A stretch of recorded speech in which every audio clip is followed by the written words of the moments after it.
Locust Dale had Widow's Row, it was built out of mountain stone. There was about 5 or 6 homes there, and if a miner perished and they didn't have somebody to replace him, a son or something, they put him out. Yep, and not in 30 days, they put them out immediately. Okay, folks, this is just another rock tunnel. Okay, it goes back to another vein. It only goes back about 100 feet. The vein was only thin, and it wasn't that good, so they stopped mining it. Everybody asked about that, so I figured I'd take a few seconds and point it out.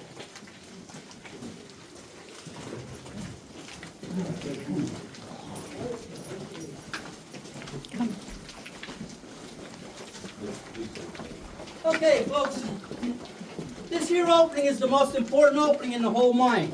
This is our second opening and our escapeway. If something happens in the mine, in the tunnel that we came in on, this is how we're getting out of here. It's 400 feet of ladder to the surface on 50 to 60 degrees pitch. It's a 20-minute climb if you're in good shape. Our foreman makes this climb on a regular basis. 8-hour climb for me. And at the top is a door that's locked, and hopefully the key's there if we ever had to use it. Now, rest assured, in 63 years, no tourists have ever been taken out this way. All right? They do have a special tour, small groups. The foreman will actually take you and let you crawl right to the surface. But just keep in mind, you got to crawl back down. Yeah, there is no bus or anything to take you back down. So you got to come back down the same way you went up. There was just a group did it about 3 weeks ago, and the one guy says, "How are we getting back down?" Foreman says, "Well, how do you think? We're going back down the same way." He said, "Not me." He said, "I'm walking down the mountain." And he walked down over the mountain. Wow. So this is literally on top of the mountain by the cell towers in that area Wow. where it comes out. Now, the light you see, that second light's not daylight, it's just another light bulb. It's about 300 feet past that second light. And up near the surface, this stands pretty well straight up and down. So it's a hike. Now, this is a chute, what it looks like when it's empty, and that's the amount of rock they fired out, because this vein was thicker, steeper than 30 degrees. All right?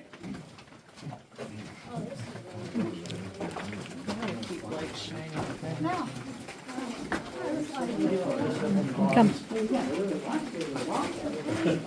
Carson? You do? Okay.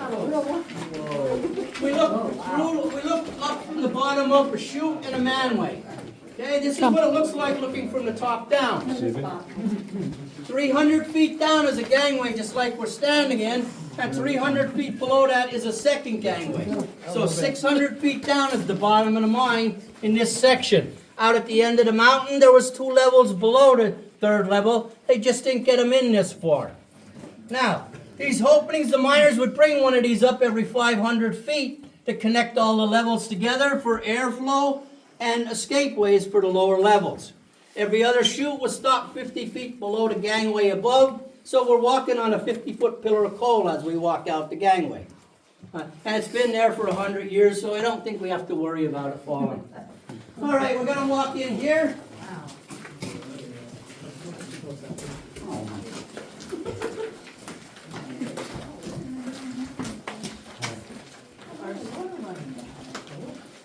Okay, folks. The guy you see sitting on the platform here, his job's a car loader. And his nickname is Stumpy. It looks like he lost a hand in a mining accident. Now, this actually did happen in the mines. Okay, when the miners got too old to mine up the pitch, or they were injured, they were given a job the boys normally done. The miners had a saying back then, once a man, twice a boy. Meaning they started out at doing the boys' jobs, they became a man when they became a miner. When they got too old or injured, they went back to doing the boys' jobs. Now, his job was to load this car with the coal from the chute behind him. It was so dark and dusty in here, he couldn't see what he was doing. He only had a carbide light on. Didn't give off a whole lot of light. All right, he'd hang his feet down. When the coal started hitting his feet, he'd motion the mule driver, pull a trip ahead. They might have 3 or 4 cars hooked together, depending how much coal had to come out of that chute. When all the cars were loaded, the mule's job was to get the cars rolling. All these gangways and tunnels are drove on a slight downhill pitch to the outside. So to get them rolling, they'd unhook the mule on the fly, which means the cars never stopped rolling. They hopefully got the mule out of the way before the cars went by. Okay, now steeper sections of the mine, there was a famous job held by a 10 to 12-year-old boy called a runner. There's no brakes on a mine car. This is their brake. This is called a wheel sprag. Okay, that boy would sit along the track, and as that trip went zipping by, he'd take one of these and stick it in each one of the wheels. Would go around, hit the bottom of the car, stop the wheel from turning, and slow the trip down.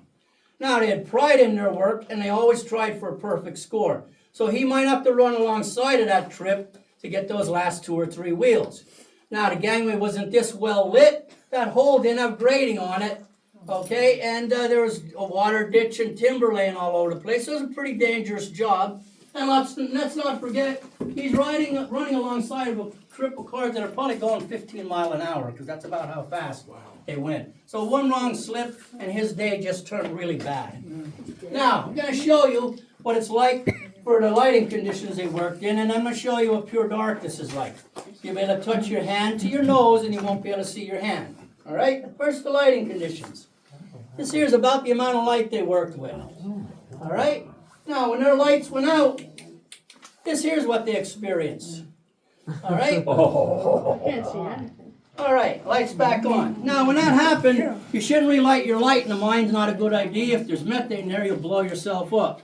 They had a trick. They went to this side of the gangway. They found the rail with their foot. They'd put their foot on the outside of that rail, and they'd slide their foot on that rail, reaching ahead of them, till they found somebody with a light, or they made it outside.